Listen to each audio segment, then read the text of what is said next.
Hi, Mike Wilkinson here, the value sales expert. And all this talk about value propositions over the last few days has encouraged one or two people to get in touch and say, when do I use them?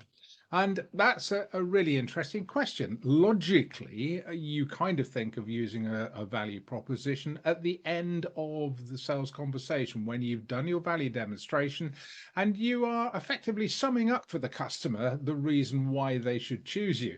And indeed, very often, especially in more formal presentations, you'll get a customer right at the end who will say, well, thank you very much indeed for all of that. But before you go, would you just like to sum up for us why we should be choosing you? And that's a great time to use the value proposition. But I would suggest that there are other times when you could use it. In a presentation situation, you could use it right at the beginning of your presentation and say, thank you very much indeed for the opportunity to talk to you.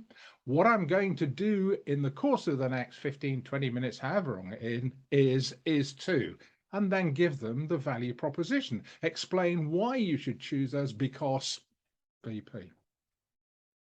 You can also use it, I would suggest, in writing. Put it in your proposal documents, put it in emails to them, put it in any way in which you communicate to them, but don't let them guess why they should be choosing you. Explain why they should be choosing you, and particularly don't forget to monetize that value and resonate, differentiate, and substantiate what it is you're going to do. But I think there's another value proposition that precedes all of this. And this is, I call this value proposition one, if you like. And this comes right at the beginning of the conversation when you need to explain to the customer, why should they talk to you?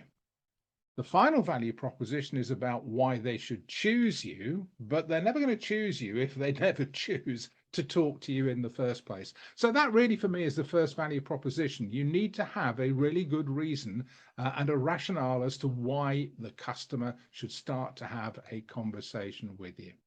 Anyway, look, there you go.